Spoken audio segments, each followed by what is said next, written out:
Okay. Okay. Recognizing quorum and seeing that the appointed time has arrived, the chair opens up the meeting of the Mashpee Planning Board on Wednesday, February 19th, 2025 at 7 p.m. The meeting is being held at the Mashpee Town Hall, Wacoit Meeting Room, 16 Great Neck Road North, Mashpee, Massachusetts.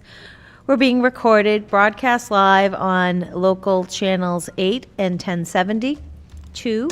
We're streamed live on Town of Mashpee website, www.mashpeema.gov/channel-8. Welcome, everybody. I'd invite everybody to stand with me and recite the Pledge of Allegiance. I pledge allegiance to the flag of the United States of America and to the republic for which it stands, one nation, under God, indivisible, with liberty and justice for all. Thank you. We have minutes from February 5th. Motion approved as written. I have one small edit, and maybe Ed can help me with it. On page 4, Chrissy, it says something about Mr. Russell corrected the parking lot size, which is 9.33. That should be parking space size, not parking lot size, right?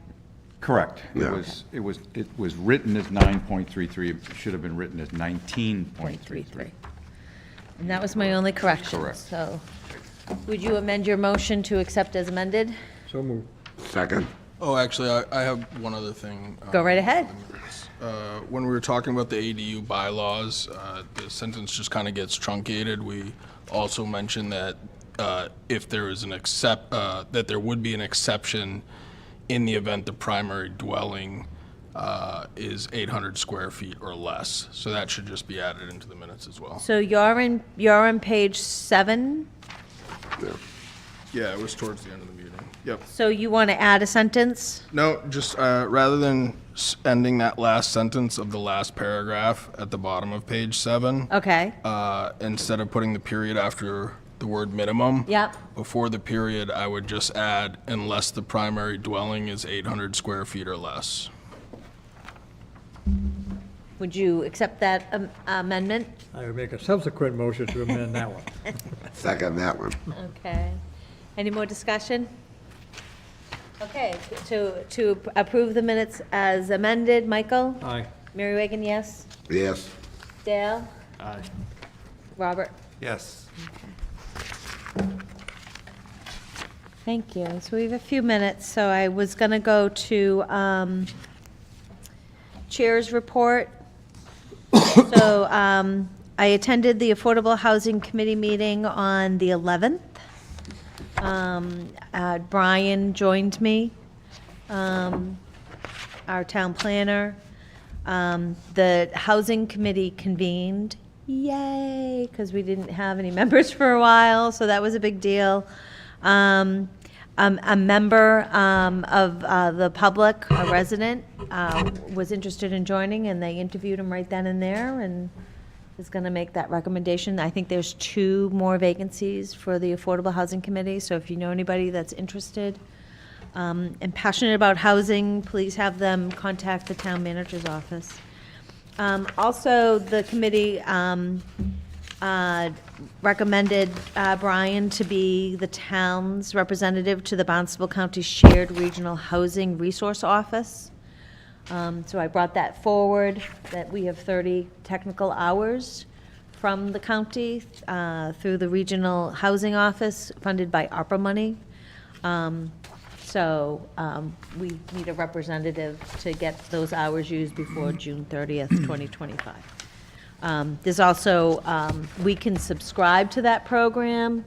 The money runs out June 30th, but if the town puts, approves a payment of between $5,000, $17,000, depending on how many other towns join, then we could stay in that program and get additional hours next year.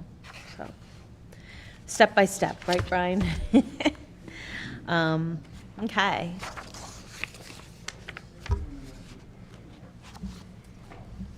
We have 3 more minutes. Yeah. You want to do board committee reports. Cape Cod Commission, no report. And the Charter Review Committee, February's meeting was canceled. All right, okay. Oh, no, I'm sorry. Community Preservation Committee, the meeting was canceled. The Charter Review Committee, they're having a public hearing, I believe it's March 3rd. See if that's a Monday. But, so they are going to town meeting with some, I put it in your packet last time, and we'd expected the public hearing to be in February, but it got bounced to March. No, just bear with me. Yeah, Monday, March 3rd, 6:30. So you know how you guys had different ideas about elected and appointed and, you know, being able to serve on additional boards, even if you're elected? That is the time to go, March 3rd, 6:30, and make that point So- directly, because I have not been able to convince them. Let me ask something. You put this agenda in by February 11th. So if we, at this meeting, like say me and Mike agree not to, you know, anybody can be on the board. So does that have to be brought up at the town meeting as an amendment to what you sent forth? So what they're doing is that they're bringing some amendments to the charter to May Right. town meeting, and then again, and then the remaining to October. Oh, all right, so you have a chance if you You disagree with definitely someone. have a chance. So what we did was we chose the things that we all had consensus, right? Like, so there's this housekeeping piece. We changed the name of the Board of Selectmen to Select Board. Well, that has to formally change in the charter. Okay. Right? So there were some things that we worked really hard on. They weren't easy, but they're done. What about the elected officials, like Debbie We did? did not touch that. Oh, good, all right. But if you have an opinion about that, you should come on March 3rd. Well, if you didn't touch on my opinions, back in the drawer. Yeah, there's been no changes. Okay, But it's still on the table for October. all right. Do you know what I mean? Yep. So, If I once I get that public hearing notice, I will get it out to you guys Okay. to remind you. All right. So, time, you think it's time? well, that clock says 10. Oh, it's 7:06. All right, let's continue on with these. Design review. Karen's not here. Plan review. Has anything gone through plan review, Brian? No. Nope. Environmental Oversight Committee? Yeah, we did meet. We met yesterday. Small agenda. I think we had slated to meet the new town planner, Brian, but he was getting prepared for tonight. So other than that, nothing really to report. Just running the usual. We got our water quality updates from Ashley Fisher. We received news that our the town's grants with to do the fish passage remediation. Those are all good to go with the funding. In light of the Is that the one on Mashpee River? yeah. Yeah. Yep, Wow. yep, working with the tribe actually. So And that's why the water is so low? well, not entirely, Okay, but yeah. okay. Yep. That's it. And there's a new pond committee forming? There's a new pond committee. It's formed. It's registered or however it goes, and I think there's around about 4 interested parties who want to be a part of the new committee.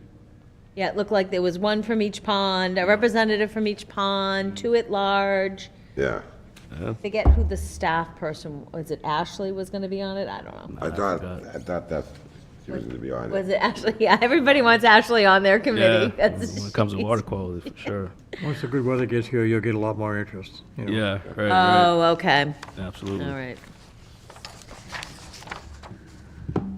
All right, so seeing that the appointed, so I'm going to open up the public hearing. Seeing that the appointed time has arrived, the chair opens up the 7:10 public hearing. The applicant is William Russell, and you can come forward. The location is 51 Evergreen Circle. The special permit is to construct a 35,870 square foot indoor recreational facility with pickleball courts, golf simulators, and a restaurant pursuant to sections 174-24C1 of the zoning bylaw and 174-25B18 of the Mashpee zoning bylaw.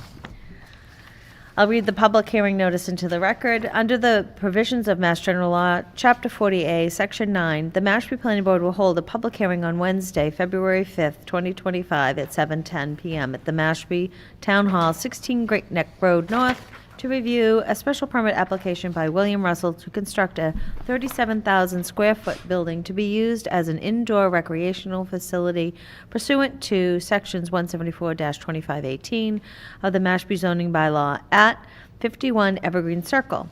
So of course, that was continued to today. Submitted by Mary E. Wagon, Chair, Mashpee Planning Board. The publication dates were January 10th, 2025 and January 17th, 2025. So with that, I'll recognize the project proponent and accept any update that he has. There's some materials in our packet that the project proponent submitted to us. So go right ahead, Bill. Thank you, Madam Chair, and thank you, board members, and supporting town members who've helped on the follow-up items since the last hearing. I believe, and I've summarized this in one of the documents that's provided, there were 8 requested actions to follow up on. 7 of them were provided with both soft and hard copy, and we can walk through those at your request. And one of the 8 was incomplete at this time. It's the landscape plan update. So there's, I think, general awareness that we need to make a revision to comply with some of the requirements of the Cape Cod Commission DRI decision findings, and we will do so. And so that plan will be available and for your consideration and review. And my hope and request is that be a contingent item for this discussion, because it will be part of the ongoing activities to follow. Other than that, the specific items were to review a list of waivers. I've proposed a series of waivers for your review and consideration. There was a discussion around, you know, my considerations and my obligations to ensure on-street parking will not be a nuisance or an impediment on the operation of this. And I discussed and followed up with a memorandum of understanding that was signed with 3 of the adjacent lots that would propose we would work through with the details to get, you know, adequate parking. There are additional spaces that when we can consider as well. At the last hearing, Madam Chair brought up that perhaps the town themselves could offer that service with the town parking, provided I provided some form of adequate transportation for that. So I'm prepared to support all those avenues, and I don't consider this to be an issue that cannot be mitigated. Followed up with the fire department to provide the maneuvering analysis details for them. There were also some of the discussions that took place over the summer and at the December site plan review that in fact would be waivers to some of the specific requirements around parking or fire safety, maneuvering and accessibility. Those were detailed and I think provided feedback back to the town planner. With regards to the septic, AI septic, there's a shed which will house specific chemicals for use in that AI system. The request providing the contents and the safety data sheets for those materials, that information was provided accordingly. The photometric analysis for the outside was completed. I've provided a hard copy of that and the soft copy of that detail as well. There was a request for the stormwater management report to be updated to align to the actual parking configuration and the final civil plans. There were some plan changes that were made between when the stormwater management plan was written in the summer versus when we completed the exterior parking details. The exterior parking at all times was compliant with an LID stormwater management solution, but we, were remiss in going back and updating the actual stormwater plan. So that work was done. Then we realized it was far too too lengthy of a document to have you flip through every single page of it to see what was different or not. So I provided an addendum that showed which specific pages was content changed from the prior document submitted, and that was provided in both soft and hard copy as well. And then lastly, on the items completed, the earthwork specification was provided for Mr. Pesci to review, as well as for your folks to review as we get towards a contracted detail. In going through that work with the civil team, Mr. Pesci reached out directly with the civil team and had some dialogue around specific clarifications and or changes that he felt would be necessary, more of annotations and footnotes and details around work that's on the drawing to conform with the earthwork specification, and I'll let him speak to, I believe, his satisfaction on that. So with regards to what was asked for at the last hearing versus where we are today, I believe I've completed all the requirements that were requested, with the one exception being the landscape plan. So that's the status made since the last hearing. Thank you very much. So you guys good with me starting with Ed? Oh, yeah. Or you ready to? Okay, let's go with Ed. Hi, everybody. For the record, Ed Pesci of Pesci Engineering, representing the planning board here. Yes, Mr. Russell's correct. I did get a chance to speak to Chris Merrickin. Did I pronounce that right? You're close enough. From VHB about some minor changes to the plans. As of yesterday, February 18th, he did produce a new plan set. I had to make sure he put you on the notification there, Brian, so it would get to your office. And so I have to say that with the response letter that was made on February 5th at the last meeting, I had a chance to go through it all. Some of the things that were responded to said, we'll put it on the plan, and I called Mr. Merrick and say, where's it on the plan? Where's the plans? He goes, oh, I didn't know we were going to be producing a set till after we got everything approved. Oh, And so okay. he says, I'll do it right now. Okay, So he good. did it right then. So, and then I had to call him back to clarify one other thing. Long story short, the plans dated February 18th have satisfactorily addressed all my previous engineering comments on the plans itself.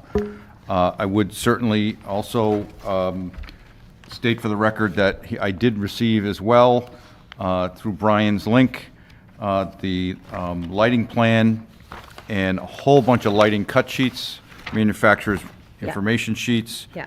I would ask that you go through that, but for overall, I don't see any issues with any of that.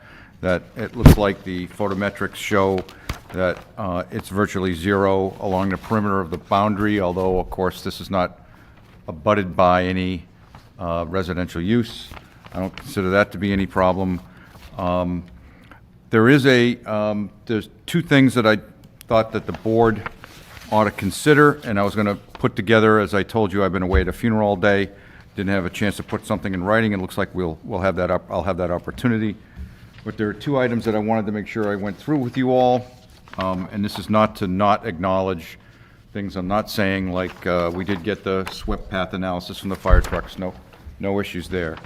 I did get the MSDS's, the material safety data sheets, and I did get, for the most part, the two items that are going to be stored in that shed, this Micro C 2000 proprietary non-hazardous green chemical design to use as a carbon source, and sodium bicarbonate, basically baking soda, that they'll store in there to help, I'm sure, adjust the pH of the system from the use. One of the things that's, the Micro C 2000 is essentially a glycerin. You know, under accidental release measures in the MSDS, it says, you know, environmental precautions are do not let the product enter storm drains if possible. So I'm going to request, it's not very expensive, but that this be stored on top of an empty base pallet. Yep. So they make a spill pallet that's got a false floor. It's a grid with that holds not 55 gallons, 65 gallons. So it can handle a drum if it does spill. So there's a spot for spillage, and we're taking at least some action to not let it just get out into the parking lot and get spilled or what have you. So that would be a recommendation I'll make. And then lastly, as Mr. Russell mentioned, there is a list of waivers, and I had a chance to briefly go through them, And I don't see any major problems with them. I just want the board to understand that, you know, and you take your time to go through them. The one, most obvious one is we're putting a parking lot in front of the buildings that are beside or behind. As long as you're okay with that, because you understand the use, you understand the location, then I wouldn't see any problem with it. There's a couple of them that are very easy, and I feel you should. I would recommend that you provide and approve the waivers for. One is to provide the true grid permeable paving as an alternate paving. It's only in a small spot. It's only on the side, on the right side as you drive in. It's for emergency vehicle use anyway. It's not for obvious use, but it's certainly an alternative that's well-known, well proven in the industry. I would certainly recommend it. The next item was to allow parking lot perimeter per curb to be bituminous curb instead of either precast or vertical granite. That's also very common. It's kind of their own house, to keep their own house in order. So if it makes sense for them, I would recommend it. And if it gets dinged up by a snowplow, it's up on them to fix and to be there for their purposes. Another obvious one was to have solid object other than curbing within 3 feet of a paved surface. And what that solid object they're asking for a waiver for is the EV charging station. So I think you obviously would like that, and it would be, you know, it'll become a part of life as we know it going forward, right? EV charging stations will be everywhere. So that one's a pretty easy one. While, and forgive me if you did, while they did not provide a water quality report per se, they did go through a rigorous Cape Cod Commission review. I did read the discussion here in the list of waivers was that the applicants provided water quality and nitrogen information that was utilized to satisfy the water resource goals of regional policy plan. And after reading the DRI report, I would agree with that, and I would certainly request that you accept that, or recommend that you accept that in lieu of a water quality report. I think it has the detail that they've provided, and the other sister review, if you will, that the Cape Cod Commission provided was certainly acceptable. Under the last several here, there's fire protection inside and outside radii, a waiver of 100 feet from the furthest point of any building to of the lot to the fire access road, and the parking lot design with regard to having a minimum ratio of 1.5 landscaping to natural or paved area, landscaping or natural to paved area. These last 3 bullets are really your understanding that you're accepting the layout and the design of the parking lot and building, essentially the geometry and layout of that. Maybe I'm generalizing it, but I want to just call your attention. I also don't see any problem with those 3 as well. And that's all I have. And you got the signed, you wanted something about the stormwater management? Apparently, I didn't see it in the latest package, but it was hand-delivered at the last meeting, and I was doing it remotely. Remember, I was Zooming in the last yeah. meeting? So, So that's in our packet, Brian? that was hand-delivered at the last Something- meeting. The stormwater management It's an O&M plan. I just, summary. So needed the a- entire, so what you have in the packet regarding stormwater management is 2 things. First is the entire revised version, which is, I think, north of 100 pages. And you have that as a soft copy that's in the link. What's also there is a list of the amendments and the reference to the page numbers. Now, in the soft copy, the reference to the page numbers is to the original PDF pages, not the numerical pages written in at the bottom of each page. In the hard copy that's in the board's packets now is a write-up of what the actual page numbers of the stormwater report are, in addition to just those pages, i.e. just the pages that have been revised. If I may make a comment? So thank you. That is correct. Those are the new items. There was a request for to be provided at the first hearing, the signed O&M plan that was provided. I brought that in to you at the meeting on the 5th. So I would give you guys my signed copy. I had a copy of it, but I wrote all my notes on the back of it in the last hearing. So Brian, I believe you have the O&M plan, he wanted a copy of my signature on the O&M plan that I'm going to execute to. Yeah. That I provided at the February 5th hearing to you, hard Right, copy right only. beforehand, yeah, so Yeah. that should be in the e-version of the packets where, that's linked out. No, we'll take a copy of that before you Yeah, we'll go. make a photocopy. Not your of it. notes. We definitely have hard copies of that in the office as well. Just for clarification, I always recommend that the applicant sign the O and M plan, because then they can't ever complain they didn't know they were See it. supposed to do something. Right. Okay, so. Oh, I get it, so because you if the- didn't write it yourself. So if the O and M plan is that thorough, and there's an inspection form and everything else, which I asked them to prepare, and it is very thorough, it's extremely thorough. Yeah. Then I want, because then it does two things. It makes sure that at least he or she had to sign it and understand what the responsibilities were, and they have to fund it. Right. Fund the inspections and repairs, and whatever else might need to be done. So puts them on notice that that's what it's for. That's the only reason I require it. Great, And we can make photocopies of this at the conclusion. great. We do, we have copies, Okay, so we good. definitely have copies, Okay. but if not, we'll, Sorry for that. Do you want to go to board members or to Brian? Maybe Brian first. then. Okay. Go ahead, Brian. Good, no, so I appreciate Ed's comments. Thank you for the thoroughness of the review, and especially for making your recommendations. I will just note that well, first I'll say I support Ed's review. I do think, most of these things are fairly minor in terms of both waivers and/or So potential we're talking about the waivers. list of waivers? Yeah. Okay, all right. Yeah. Which was kind of the bulk or the substance of Ed's report, and I think kind of more potentially the glaring concerns before the board now.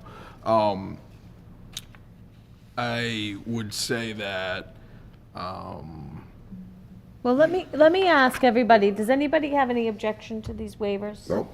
Nope. The only thing I was looking for, did we ask for acknowledgement by abutters for parking outside of your parking lot? Yeah. so there is a signed There's MOU. Yeah. It's an MOU. Yeah, Three it's just a of the s- adjacent abutters have signed off to an agreement in principle. It's almost an agreement to agree. So if it's, you We will. agree to agree. but that nothing they'll help in the event that there is parking overflow. The thing to keep in mind is technically it is compliant regarding parking, but the variable that the board just needs to be aware of is that we don't actually have a set square footage requirement that's specific to pickleball courts. It's just in terms of calculating the number of spaces, right? It's specific to tennis courts and racquetball courts, whereas my understanding is pickleball is more often than not played in pairs, whereas tennis can be played singularly, and tennis courts tend to be larger. So that's where we had the whole concept of the 18 spaces for the courts. But this is also coupled with the restaurant, it's coupled with the golf simulators, and it's a bar/restaurant, and it's coupled with the retail store. So net for net, he has 91 parking spaces on the premises. I mean, I don't even know what it's broken down as a percentage off the top of my head, but a large percentage of the lot is parking. I'm just being optimistic that it'll be really well attended, so that's all. And the other important detail for the board to note is that the Cape Cod Commission did put in as one of its conditions that the applicant would have preferential parking spaces for carpools, right? So that's in addition to electronic vehicles and obviously handicap spots, there would be preferential spaces for carpools. So that should help encourage carpooling. And I think there is a good chance that, if you're playing pickleball in pairs, people are going to pair off. Now, does that mean that there won't eventually be parking problems? There may be. I mean, it may just be so popular it's overflowing, but that's where I think the MOU, That's right. which Mary suggested at the last So the meeting. Yeah. planning board team would have to go together in one vehicle? I love I that. can use my van. And that's a good guy, right? Yeah. Yeah, Nick Pastore, he's a good guy. Yep. He's not gonna sign something he doesn't, Right. his word is important to him, so I'm good with that. So I think that, I don't have any objections to any of these. Is everybody okay with them? All All I can right. say, this is one of the best plans ever brought to the planning board, and you explain yourself well. Thank you. You did an amazing job, and I wish you best of luck Thank you. on that project. So there's some technical matters that we have to talk about the waivers, though. Okay. So luckily, we have Brian with us, so go ahead. They are a little challenging, and before I get into kind of some of the procedural, technical matters, I want to just wrap up some of kind of more the substantive technical matters, which is, it's also important for the board to note that in addition to Ed's recommendation, the fire department has officially / unofficially signed off on the waivers that they're seeking regarding the location of the entrance and the turning radius, et cetera, as well as the distance to the building. All of the waivers that are like public safety / FD related, they've reviewed and checked off on. What we're just going to do to supplement the packet and the file before a vote is get that on letterhead, like signed letterhead from FD, and I've already reached out to them and they've indicated that's not a Oh, problem. They'll right. get it So back to us. Brian We have an email explained to now, me that so- the fire department can waive certain things. So I thought that if that was really the case, then I need more than an email. Do you know what I mean? Sure. So we need something on town letterhead that's signed that says, that they're waiving this requirement. I understand. Then it goes in the file and we're good. So. And which ones do those apply to? Well, they're, according to his engineers, and I would defer to our engineer and Ed's opinions, but according to his engineers, they're actually technically not waivers, the way that they're presented. They're probably not waivers, is how they've presented it, and of course, I'd defer to Ed. So basically, if you look at the list of waivers, the first 5 bullet points are items that the applicant's engineers does believe are in fact waivers. Okay. The next 4 bullet points, so we're talking 9 items total, are ones where the applicant's engineers have taken the position they're not really waivers because they believe that they're compliant, but they could see how the code might be interpreted by the town to require a waiver in those situations. And if that's the case. Or in particular, the fire, they've already been reviewed and agreed to. So that was the element Right. for the fire, because we did review them with, through through the plan prior review. discussions, yeah. Yep, through plan review. So those ones, if we numbered them, 1, 2, 3, 4, 5, 6. Yeah, the FD ones, So 7 and 8, we'll get something in writing from the fire Yeah, department. they did. yeah, we already have an email. We'll just get something on letterhead signed. Yep, now I understand that a little bit more. Okay. So that takes care of those 2. So the only. So we don't have to vote on those 2. We could vote on it with the, as You long can- as he gets that written letter, right? I don't know, Brian, would you think, they could agree that they're not a waiver, item they need to request a waiver for? I guess they could. Yeah, I mean, I believe this is where this gets a little dicey because Right. there's past practices of the town, there's the actual black and white written code, and then there's the opinion and the voting of the board, right? Depending on which perspective you weigh more heavily on, that will influence what the appropriate procedure is. Now, it was raised shortly before this meeting that, at least potentially in the past, oftentimes for a number of these waivers, you would in fact need to go to the ZBA to seek a variance, which is an extra step and an extra hurdle for the applicant. That does align with a black and white, arguably, I would say, reading of the code, because for a number of these waivers, it is clear that the planning board has the authority to grant a waiver. It's actually written into the provision, right? So for example, the very first waiver, 174-37, which deals with the parking lot being at the front of the facility versus the rear or the side. The code requires it being at the rear or the side, but then it explicitly states or expressly states in, black and white ink that, or black ink, white paper, that you, This is the first one? yeah. So the first, it says, the planning board, if they find for aesthetic reasons, and it lists other reasons, for such and such reasons, including like lot characteristics, can vote to waive that requirement. I think it makes sense, even just candidly from an aesthetic perspective, given the size of the building, it makes sense to have the building closer towards towards the back, and he's got the signage up front. And we've done this And, before. We've definitely done this one and before. then some parking in front of it, and then there's also parking along the sides. So some of the parking's in the front, some of the parking's along the side. So that's clear. There's no doubt that waiver, the board can just vote to grant, all right? It's right there in the Okay. code, all right? The third one is also in the code, right? So that it deals with it's the parking lot design and alternate paving. That's 174-41F. And in particular, it's, they're proposing alternate paving in the front area for 10 vehicular parking spaces and the fire access road point, right? Under the code, the board can vote to waive that. All right, then if you were to assume that the four additional bullet points that the applicant's engineers has taken the position that they're not actual waivers, were in fact waivers, just drawing a hard line, taking a hard stance. Number 9 is something that clearly under the code, or the last bullet point is something that clearly under the code the board can waive, right? So that is also parking lot design and landscape, and it deals with the 1-to-5 ratio.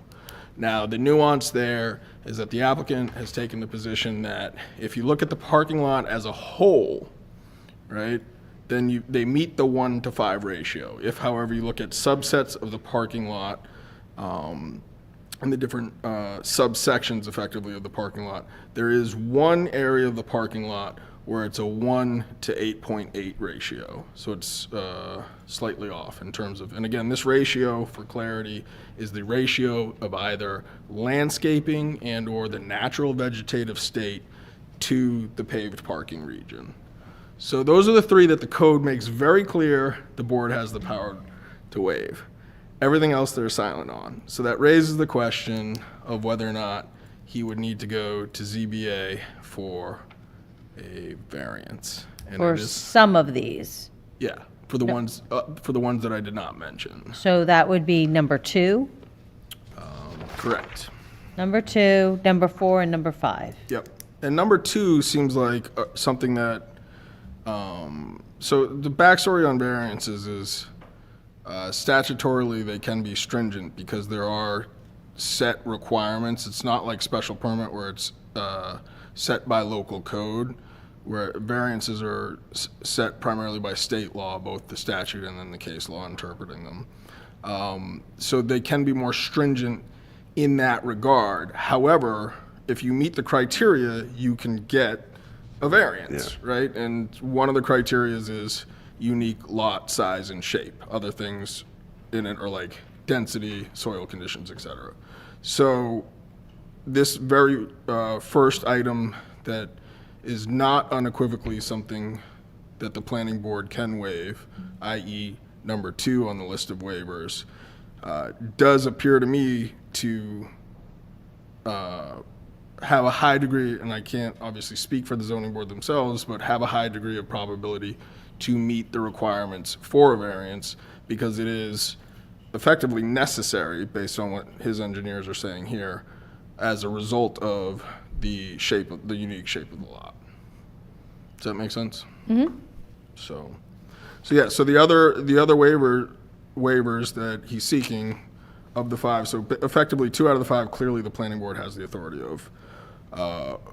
One of the other ones out of the 5, so now we're at 3 out of 5, would more than likely qualify for a variance from the ZBA if that were necessary. And then the other 2 could potentially be tacked on to that, assuming they're engineers.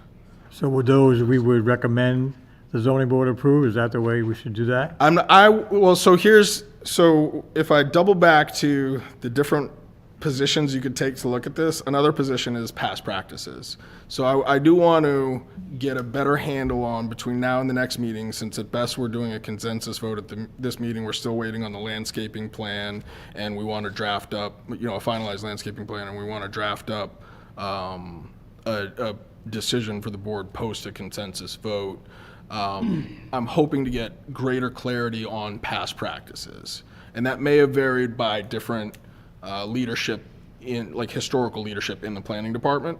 And so that's something I want to tease out, and it may even rise to the level of just requesting a quick opinion from town council's office.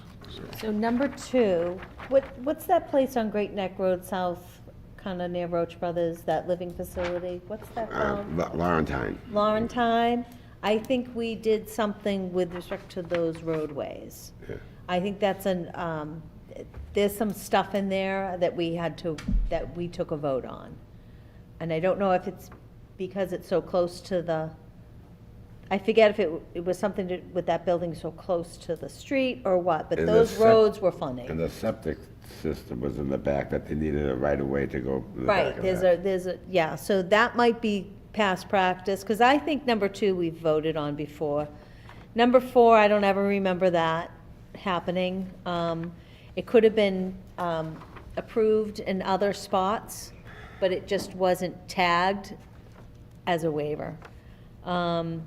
Well, if you all, Number 5, I don't ever remember having to give a waiver for an EV charging station, because that's kind of new. Yeah, So I don't know if there's any, I can't remember anything we voted on in the past on that.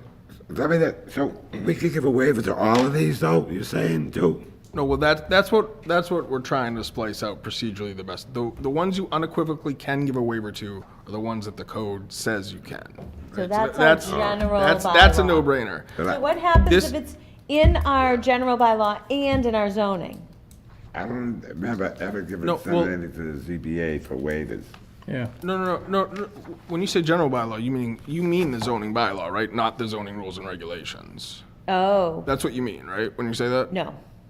So so we can waive regulations. Yes. We can waive our regulations. Okay. Yes. You can do, because you guys set the regulations, you can do away with them entirely if you want to. You can change them as long as it's a board vote. If it's in our zoning bylaw, Okay. and there's a pathway that says the planning board can waive this regulation based on this, or that, you can waive it. But if it doesn't say anything, now we're starting to be, oh. Yeah, the question is, how do you handle it when the code is silent? Because the code ultimately comes from a town meeting vote. Yeah. So you need to respect that. So can we waive it from going to the ZBA? Well, we're gonna try to figure out a pathway so this does not have to go to the I ZBA. hope so, yeah. But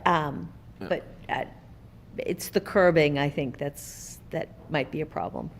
Can I speak to The that for a the second? curbing is number 2, though. So you said in Laurentide, you voted on number 2 before. No, number 2 is the angle. Oh, sorry. Okay, so you voted on the angle before, not the, yeah, sorry.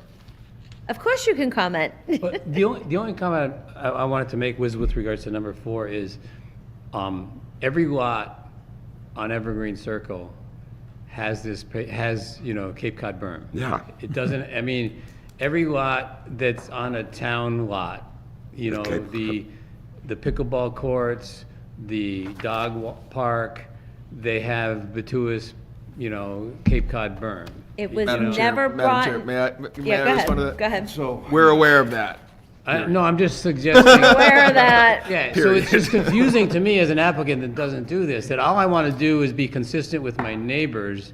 My neighbors don't have vertical, granite curb, right. granite curbs. So, And there's a significant cost burden to me to do something that, in an industrial park, candidly. We're aware of that as so well. just to clarify for the Thank you, Brian. general public and for the board members that don't maybe know, many of those businesses on Evergreen Circle were approved under special permit to the zoning board, not to the planning board. That's an interesting historical data point. Okay, so remember, so the most Was recent that one because is of their 40 size? That was Evergreen because of their Circle. size? Right. Yeah, that's So an it's interesting a data special, point. I reviewed it for the zoning board, Yeah, that's no. why I know. So, Down there, you just say, this never came to the board, this never came to the Oh, board. because it was of a certain ZBA. size. that's So why. Cape Cod Coffee, was that ZBA or? No, That I that came wasn't, here. that I wasn't around for. The Cape Cod berm, though, is more characteristic with the Cape. So that's, the granite's kind of commercially, and we're trying to keep this looking like the Cape. I agree with the Cape It's Cod been berm. highlighted. We're gonna figure it out. Thank you. It won't happen today. Understand that. I'm sorry. This is a special permit decision, right, Brian? Yes. So the special permit granting authority, It's us. It's us. yeah, I understand, are you, So under special permit, there's a little bit more, you know, a little bit more leeway on the part of the board. Planning board, right. It just that Brian's being very careful about what is or isn't Yeah, clear. there's a strict reading of the code versus, you Right.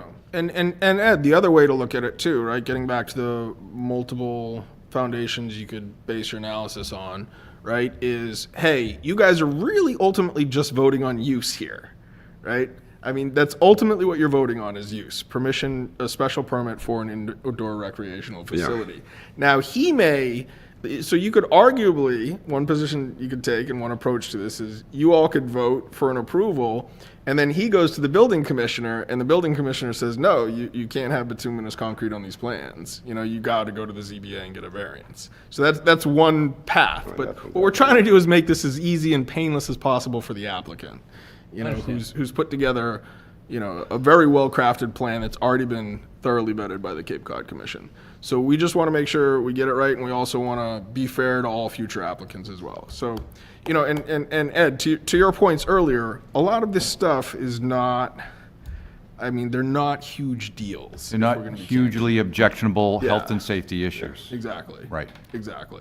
Or engineering-related problems. Right, exactly. Like, they don't, and even to that last point, they don't substantially deteriorate the quality of this project in this particular case.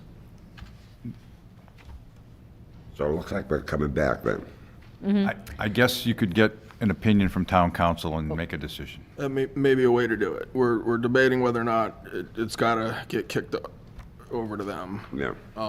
But looking at past practices may be helpful as well. So any other comments, Brian? No, but just that this issue was just raised before this meeting, which is why we don't really have a thorough answer right now. Right. So, Any questions, Robert? Not on the waivers. I do have a question, and I'll hold for later. I think we're good. You can do all your questions. Okay. It's a 37,000 square feet building, quite large, basically one story. There's a mezzanine for an office space Right. above the kitchen. So there's a 1,400 plus or minus 1,450 square foot mezzanine, which is only for office personnel. Right. So basically, I would say, basically, most of the people will be on one floor. Right. Large building. Safety of pedestrians or safety of customers leaving the building in the event of an emergency. Can you explain the door locking systems? How many doors are there for egress primarily? And are any of them, because it's a large square foot building, are any of them going to be like permanently locked so they cannot easily egress? So So the architect has done a fire code safety egress review. There's multiple doors for exit around the perimeter, consistent with what those requirements are. They will be, fire emergency exits only, right? So no door handles on the outside. They're going to be pushed and the alarm goes off, kind of doors Right, so around the they're perimeter. alarmed, Right. no handles on Right. the outside. You answered my question Yep. perfectly. Thank you. Dale, do you have any questions? No questions. Ed, Brian, thank you for your reviews. It's like you guys said, we just want to get all the facts, all the information, so we're, fair for the applicant and fair for future applicants. Sure. That's one thing, we got a new sheriff in town. Good job. Thank you, sir. Definitely. Michael? Oh, I'm good. Okay. Let's see. So our short list of conditions, if the landscaping plans are done by our next meeting, great. If not, that will be a condition that they have to come here. So my for- request, so let's talk, can I talk about that for a second? Yeah. I just want to understand, would a permit approval be granted with a condition for it to be part of the engineering or the construction phase? Because So let's say the one question we had left was this landscaping plan Correct. that you're working with the Cape Cod Commission on, Right. right? Right, And it has to be approved by the Cape Cod Commission. right. Right? So normally what would happen is we would issue the special permit with the condition. There's an appeal period, you know, that starts after we deliver it to the town clerk. I think it's 20 days. Right. Right? You're working on this plan in the meantime. Right.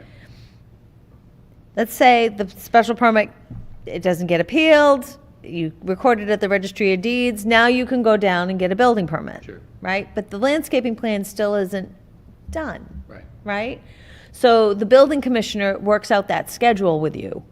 You know what I mean? You're not gonna get his final sign off on the project unless the landscaping plan is approved.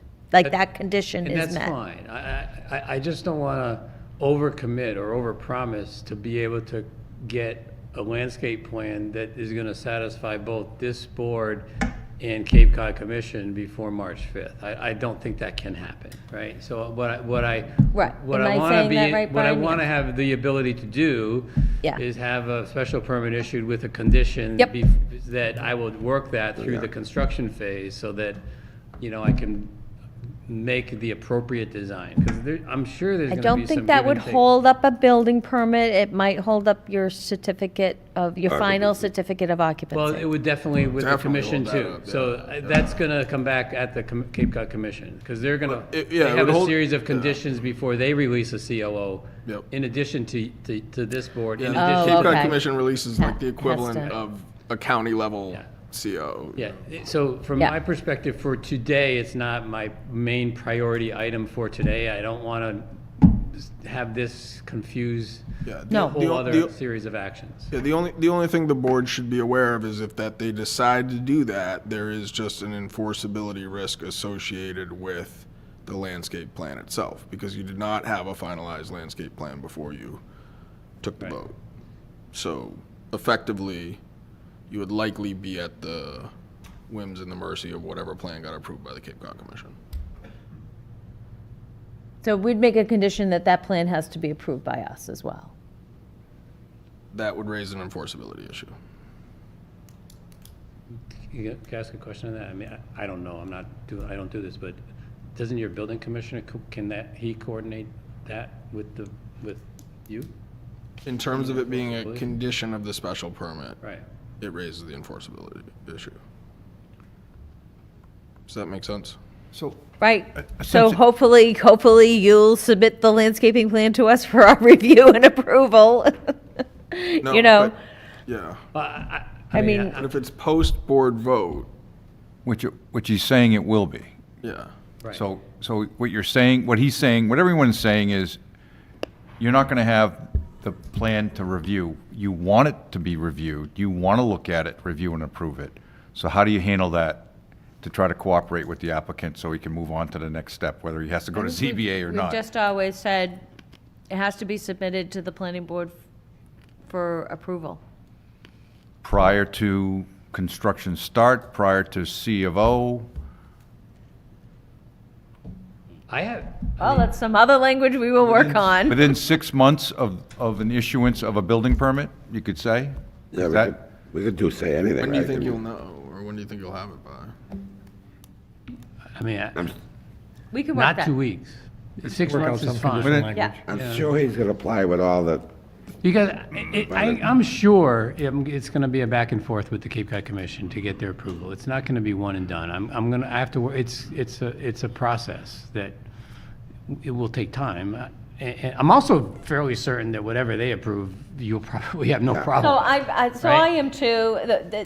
One time we didn't put, we were unclear of the language, and we didn't get that plan. You know what I mean? So we're gonna put it in as a condition. If it's enforceable, okay, great. If it's not, okay, great. But we'll understand work what out you're that saying. language. Okay, And I I think that if you can think about a timeline, Right. um, 6 months is more than adequate. yeah. Good, okay. Within 6 months of the issuance of the special permit or the decision, planning board decision? Either one's fine. You can make it the decision. Yeah. It's 21 days. right? Yep. It's not going to change things. Did we want to put in the conditions of the special permit construction hours? Yeah, So what do you usually ask for? 7 to 4:30, and no Sundays.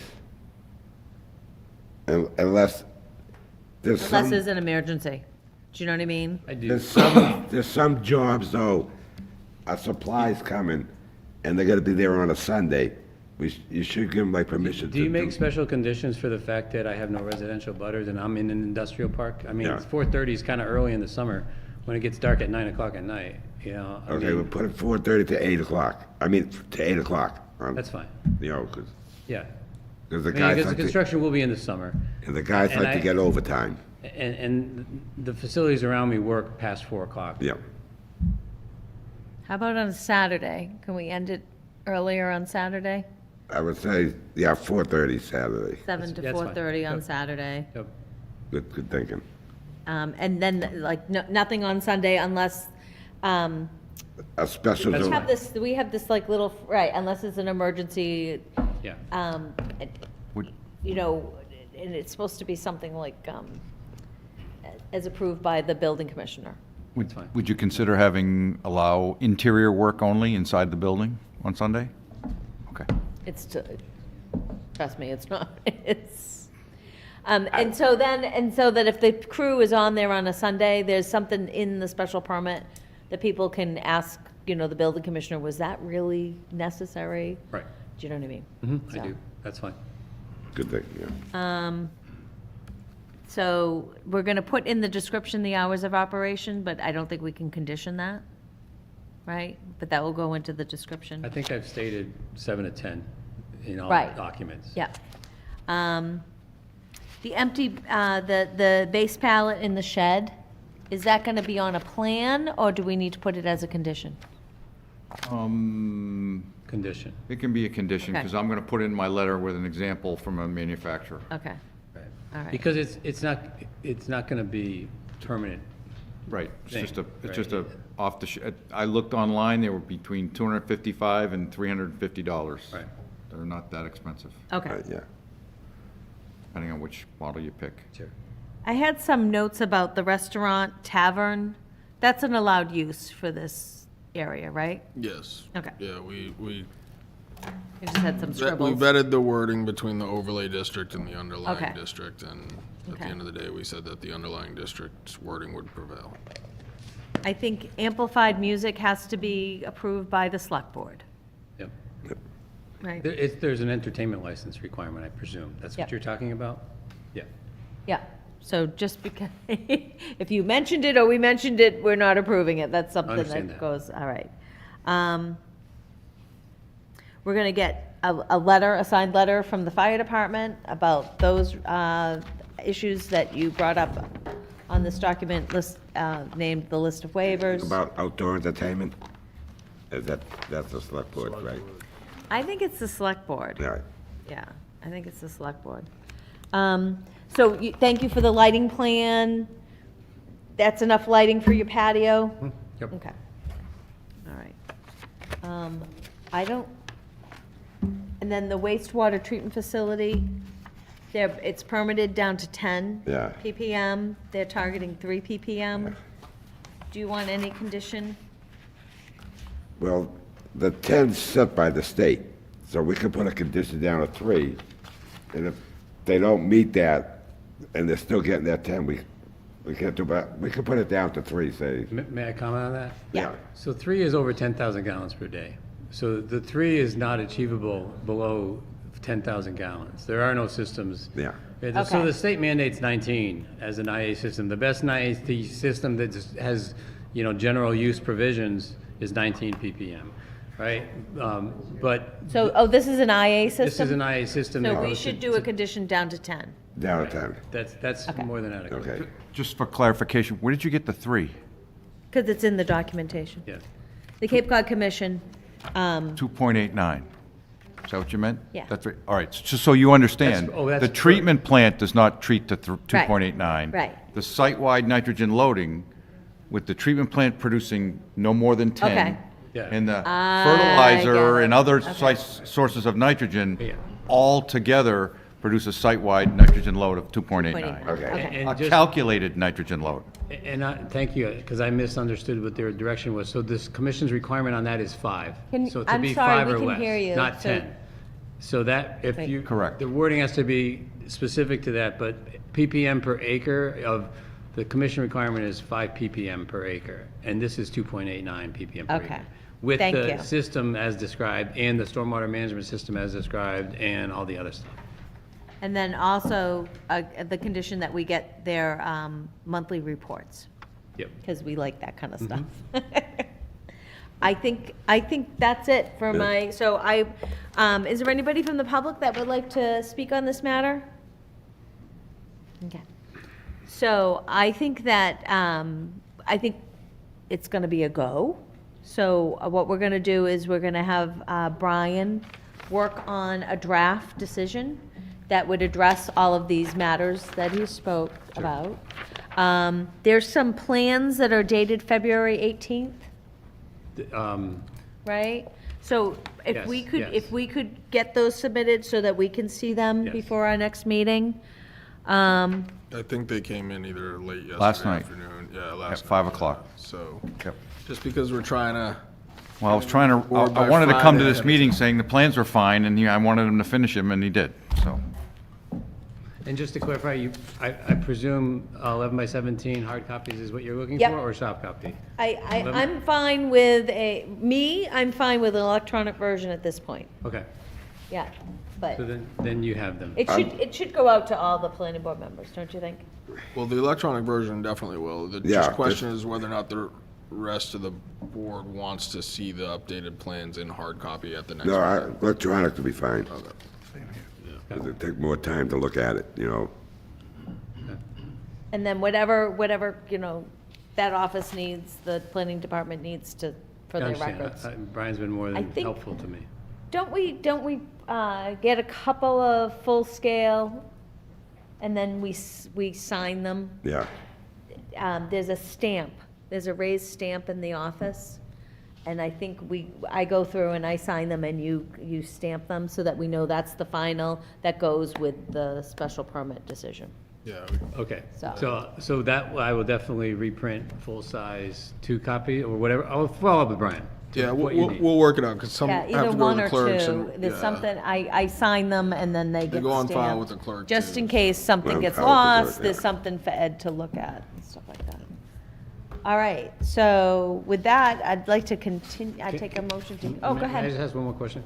So just as a follow-up, so if I understand correctly, the follow-up, Brian's gonna do a bunch of about groundwork around how to handle the waivers, et cetera, write up a conditional, decision report that you'll review at the next hearing for I think that, consideration? yeah, I think the next meeting, we'll continue this to our next meeting that you're available. Yep. It's bad on me. Last meeting, I should have asked for a draft decision to be considered this meeting. We wouldn't have gotten through it because of a couple of items. But that's, usually I keep the public hearing open so that, we have a really good rapport with you, you're answering all of our questions. We want you to look at the decision before we vote on it, so there's no misunderstanding, you know what I mean? So that's why I usually keep the public hearing open while we're drafting the decision. Okay. So, That sound so okay? from a time sequencing though, so would that draft decision be voted on the next hearing? I'm hoping that it's voted on and signed, Okay. and hopefully we have a notary. And then after the 20-day appeal period, that's when I can submit for a building permit? Is that the schedule, or is there Gonna something else? Send that over to Brian. Well, you can apply for a building permit anytime you want, it's just. They can't endorse it until Yeah. after Yeah, it's, they won't, I mean, yeah, yeah. okay, that's fine. I just trying to understand. Best where- practices is you wait for the Wait. appeal period to tick. I get it. Okay, No abutters have come out, Yeah. to oppose this, but Right. best practices is you wait for the appeal period to. 3 of them signed the MOU. Yeah. Thank you. All right, so, are you available at our next meeting? March Yes. 5th. was it? March 5th? And we have something at 7:10. Yeah, Willow Bend is continued to the March Yeah, 5th. Willow Bend at 7:10, so we're gonna put you on after Willow Bend. Okay. So 7:20? 7:20, we'll have to continue it, though. Yeah. Yeah, it's gonna be a late night. It might be a late night. Might be a short night. I don't know. I'll be the late night, or? You'll be the late night this Okay, time. wonderful. Willow Bend's already on. If you want to wait another 2 weeks, though, No. No, I think I mean, we can do that. No, thank you. it should go quickly now that we're in this, with the phase of getting the draft decision. Hopefully you'll get that. You'll have time to look at it, work with staff to iron out anything, and then it comes to us. Okay. So, take a motion for March 5th at 7:20. So be? Second. Any discussion? All in favor, say aye. Aye. Aye. Thank you very much. Thank you.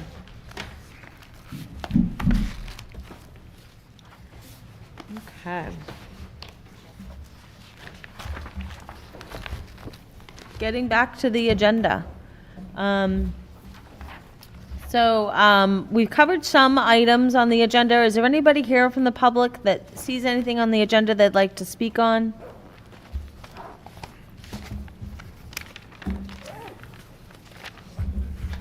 Okay. Okay. All right. If there's something on the agenda and I come upon it, raise your hand. Just let me know. I'm going to go to board engineer reports. Okay, Madam Chair and members of the board, there have been no formal inspections for any projects since the last report, just because the weather has not allowed for that. But at the last meeting, I was given 2 tasks to follow up on. One was for Osprey Court, to talk to them about the construction entrance. Yep. I called the very next morning. I spoke to Kevin Mahoney of Pastore Construction. He acknowledged he hadn't been there in a few days. He said, Ed, I'll get to it in the next couple of days. We're really not going back there till the weather breaks. And I don't know, Dennis, if you've seen any activity there? They haven't been there since the last meeting, though. Right, so I take that to mean they also haven't refreshed the construction entrance either. So No, so it's- I'll give Kevin another courtesy call. Oh, there was some material that got washed away or something? Well, if it's got covered. It got tracked out. Get tracked Okay. out. It was tracked out, it's not there anymore, it's swept. But he went out there to look at it to make sure it was okay, and I said, look, there are people on the planning board who live nearby, would you please just make sure you refresh the entrance, sweep it, make sure it's a clean site. He goes, Ed, when we go back there, he goes, I'll make sure, and I'll try to get it done the next couple of days, and obviously he got busy, didn't do it. But he did acknowledge that it needed to get done. Oh, good. So, they haven't restarted construction. No, it is fairly clean right now, but Right. And ditto on 474 Main Street, 31 Shumet. They haven't started. I called them as well. Hey, did you guys ever start the drainage? No, Ed, I'm sorry, we never really, I told you I was going to, we never did because it got too cold and snowy, and it's not become very productive. The weather's not become very productive for anybody. About a week after that, because at the time, I didn't have the Country Club Estates file with me. A week after that, Brian had sent me a reminder email about Country Club Estates. So I went and looked up. For some reason, I couldn't find it on my laptop, but I was on my desktop at the time when Brian sent that. And I found Kenny Marster's email and sent him off that message that you saw on email saying, hey, Ken, and I explained to him that a couple of planning board members had expressed some concern about the entrance and about the safety and about what's going on. And he mentioned that, I'm sure you're aware, Ed, that there's 29 more house lots that have been allowed or approved by the ZBA, which I was not aware of. Ed, excuse me, that last year, I came to the board and I mentioned that. I said, Kenny's going further down, and how come the planning board? And then I asked you, have you ever looked at it? And you said, no, I didn't know that. And then the town planner said, oh, no, that was in the plan, on the original plan. I said, no, it wasn't. And then, now he even went further down. Well, I don't know which 29 he's talking about, Me either. because for 2 years, I've been inspecting roadway infrastructure on Ells Road and Country Club Lane, and that was an extension. It was another phase of construction past what's been built, right? So I don't know which phase he's talking about, and I asked Marianne Romero, the zoning administrator, she's a wonderful lady to work with, can you send me that? I didn't get any response from anybody. I'm going to follow up with her, you know, in the next couple of days. I'll reach out to her tomorrow. But Kenny Marsters did respond saying, yep, Ed, I'm in Florida till mid-March, let's meet again in, you know, mid to late March. Right. So Oh, good, okay. I left it that we would reach out, you know, and I won't forget about it, Brian, I mean, Dennis, neither will you. No, I won't. So we'll make sure and Another thing hit I them up don't at the end of the understand, month. How come the ZBA gave us I don't understand that. permit?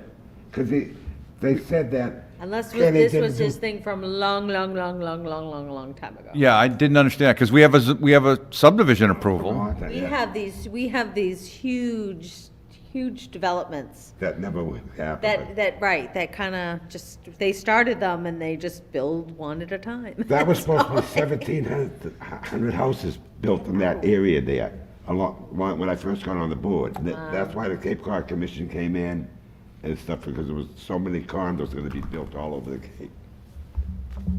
So I'll get, maybe related but unrelated, the ZBA's approval, I'll get documentation on that, and I specifically want to know where it is. Yeah. Okay, so it might be already on the plans that I have, that I'm under the impression is under the subdivision approval, but I'll find out why, and it's probably their attorney, his attorney will be able to explain it and provide some, you know, explanation. But as soon as I get that, I'll, you know, be able to brief the board. But at this point, it's gonna get on my radar. I'll keep Brian informed, I'll keep you informed, and we'll set up a meeting with Mr. Marsters to talk about that entrance.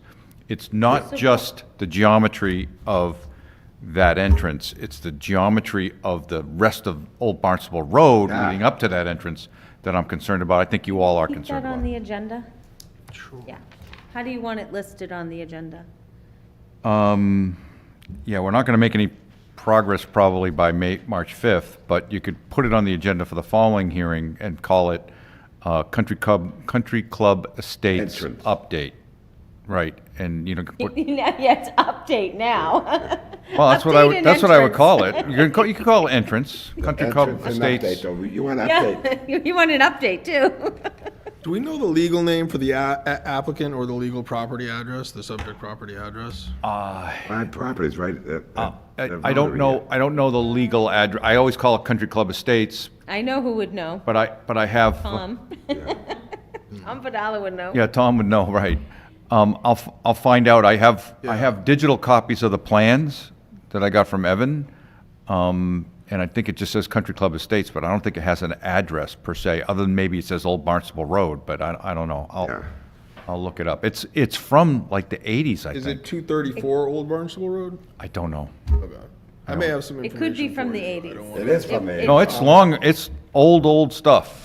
Yeah. Kenny Martha's father and Lebet, I think his name was. Yeah. They own all that property down there. Yeah, you've done a nice job too. So we have some projects that are pending. We'll start, the contractors know they're supposed to talk to me when they start work again. Could happen in the next couple of weeks, which I expect, when it warms up eventually, but really nothing else to report. Now, you sent in some invoices. I did. And Right. Brian wants to put them on the March 5th Good. agenda, and I will finish my write-up for Island Pickle, and I will do an invoice for Island Pickle. It wasn't part of that. Great. So, All right. Okay, and then we can get them all approved that night. that's great. All right. At this very moment, I'm supposed to be in another community that night. I just checked an email, but I'm going to try to work out having someone else go there in my stead, and I'll come here. But, because we get Southworth, we get, Yeah. It would be great if you could come because that evening. I thought we were going to be done with that a month ago. So did you, but, Not me. oh, Not me. well, right. You're confusing me with Amy. All right, so I want to skip to the town planners report, because after that, Ed, you can go. Yes. After the next item. Sure. But town planners report is the status update on consultant for Willow Bend project. Yeah, so that's just a quick update. We're about to lock up GHD, who's already engaged by wastewater, to review the overall terms of our mitigation package. If you all recall the genesis of this, I believe it was Karen or another board member wanted to have a consultant review the mitigation package to see if it's in line with effectively the town's overall vision for things like water quality and nitrogen input. So from the time that idea first arose to the time that we locked up the engineer, some additional questions arose, which we bundled into the scope of work. They have then gotten back to us with their effective interpretation of what the scope of work looks like. So it is a comprehensive review of the mitigation package, but it also in particular focuses on the nitrogen input of the 12 units that are going to be filtered through the wastewater treatment plant, as well as the potential nitrogen extraction that could come from a partial restoration of the 5 acres of the bogs, as well as a comparison to, effective rough estimates. And my understanding is these will just all have to be modeled out absent field studies of, nitrogen input from the 5 cranberry bogs on site where they're at now. So that's effectively, those are kind of the variables that they're looking at. We went with GHT just because, again, they're already engaged by wastewater and already doing a significant portion of this work. Great. So, So hopefully we'll have something far enough in advance of March 5th, which is fast approaching, in front of you all to take a look at. And then obviously, we're moving along, and I'm sure anything they need from Ed, right? yes. Ed will help out. Just have to make sure that we keep in budget with the town manager's office. Yep, yeah, I already spoke to them about that, so. Yeah. Because we're not having the project proponent. Pay for that. It's not coming through a 53G account, yeah, so. All right, great. Thank you very much. So you can go. Thank you very much for coming. Hopefully, we'll see you on March 5th. March 5th. Okay. So, a Historic District Commission meeting. No meeting. No meeting, okay. So that item is done. All right. So let's return to Business? old business, the housing production plan. So we stopped reviewing it on page 47, barriers to development. And did you see this piece of paper that was on your desk? Yeah, yeah. Yeah, okay. All right, so this is what I did. I'm not happy with this chapter, this section of the housing production plan. I think they glossed over a lot of stuff. I want them to be. Thank you. Bye, Ed. Bye, Eddie. I really want them to be like more direct, that, a barrier, when they're talking about water, that we have polluted water. I want them to be more direct. So when the state reads this, they see that we have some serious barriers and we're not making them up. We've got green ponds, we've got mats of algae, in our rivers. We have no more eelgrass. We have a whole estuary system that's no longer as productive.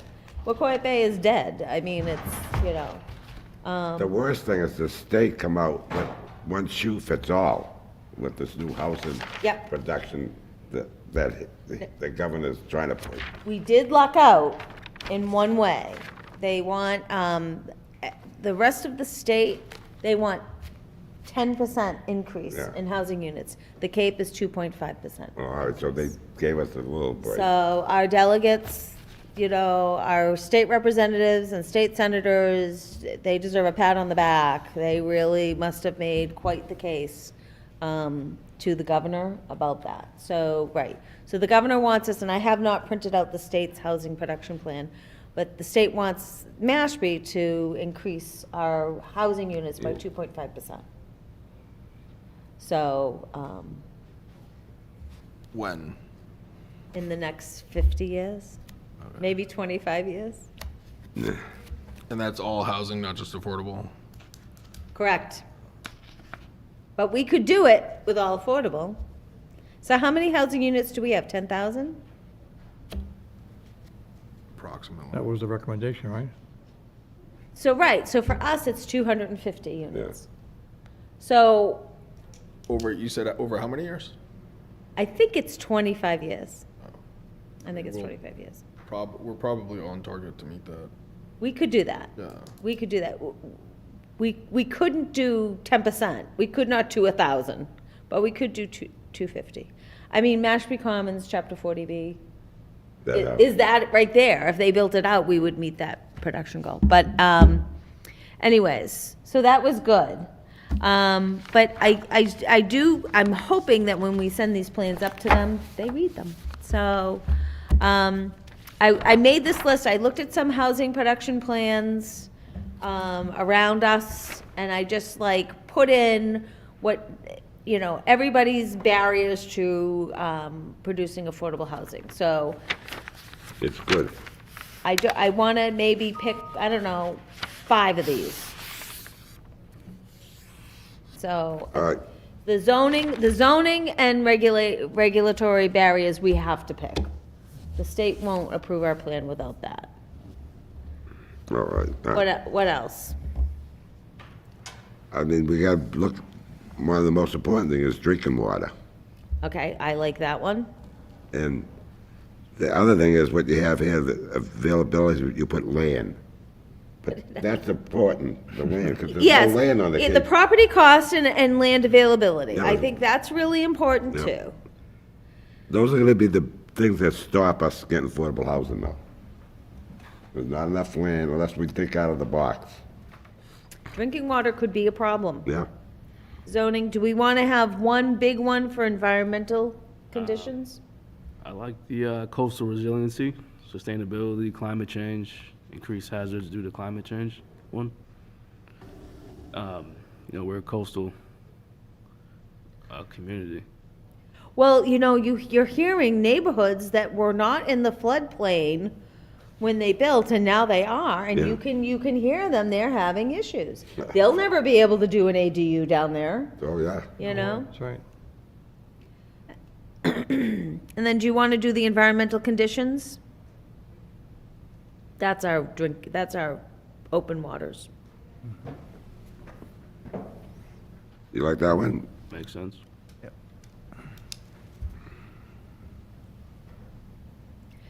I'm gonna put it in there, and water quality.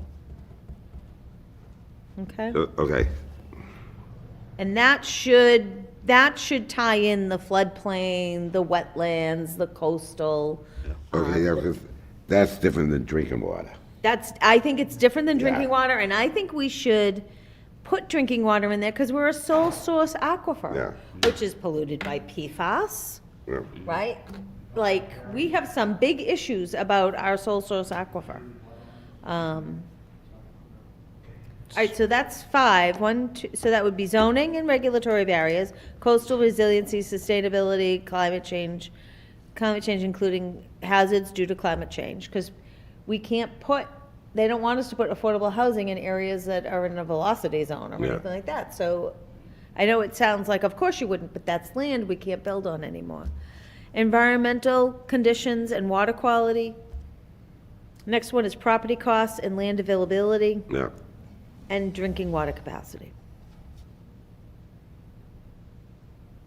Sounds good. Sounds good? yep.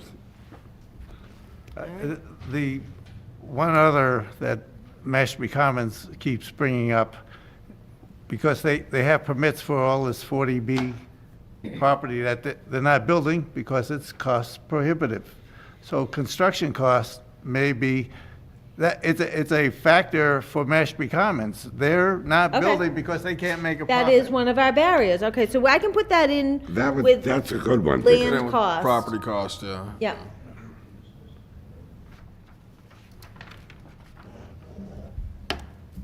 And see, then we get that all documented, and then we think up how to mitigate it. So of course, property costs and construction costs, you know, it's a subsidy. You know what I mean?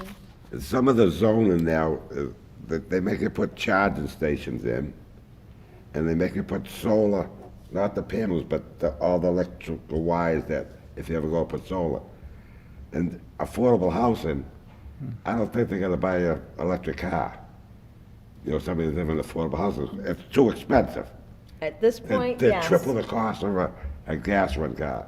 So that's another problem is some of these zones that they have put into law in recent years, you know. My son-in-law says it's almost $30,000 on the house to put the charging station in and all the electrical that goes The with it. cost of the car. Yeah, you know, then you buy a car, $80,000, $70,000, Right. goes 280 miles, and you gotta charge it again, and there's no charging stations around. How come I sometimes see a cord out of people's windows? Well, oh, You can charge it from your house, like with a traditional outlet, but it takes a lot all-night longer. charge. Yeah, Oh, okay. and They, that's your they- electric. they rate level 1s, 2, 3s, and 4s. Oh, okay. The ones that they have 2 outside where that outside theater is, Yeah, that's a level 2. They have 2 of them, you know, Yeah. for charging. The ones that are for Teslas down by the big bank there, or by the CVS or whatever, those are level 4s. Oh. So those are quick charges. And the ones in your garage that you could get wired up, those are generally 1s or 2s. okay. And, but you have to charge all night to get full Charge all charge. night. Got it. and with the electric bills now, whoo. Yeah, but presumably you have solar, right? And then it all adds up to Yeah. a net saving. Okay. So I think this is just so, from page 47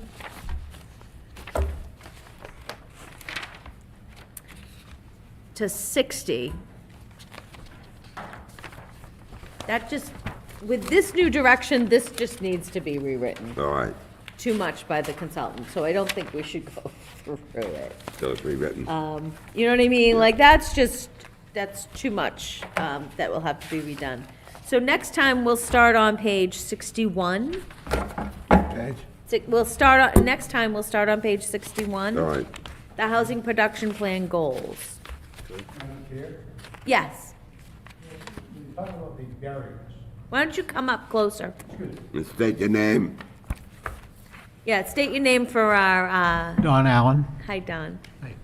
When you're talking about barriers to housing, Yeah, this whole issue of lack of access to soaring is a barrier, is it not? right, so what will happen is that'll get addressed under the title of environmental conditions and water quality. So some HPPs, they have infrastructure as the barrier, right? Not enough infrastructure. So I'm glad that nobody picked up infrastructure on this board, because I think it glosses over the fact that we have polluted water. Yeah, infrastructure to me, first thing I think is transportation, roads and bridges Yeah. and all that. If water quality is an issue, is an issue in Mashpee, degradation of water. Right. So I want their solution to our water quality issue is to be the wastewater infrastructure. Okay, so a barrier to me is thinking about affordable housing in areas that lack access to soaring. That's a barrier, is not? It is, And I think it's a headliner if water quality is such a concern, a priority for the town. but I want water quality to be the big title. Do you know what I mean? I agree. Yeah, All right. because I thought that the way it's presented, and the infrastructure thing kind of glosses over the fact that we have green ponds, Yeah. beaches we can't swim in anymore, and, I think you're absolutely right, and I think it's glossed over by design. yeah. Because the solution is, right? Yeah, If absolutely. you want us to sewer our town every inch, you have to give us some money. Exactly. We cannot afford it on our Fair enough. own. Thank you.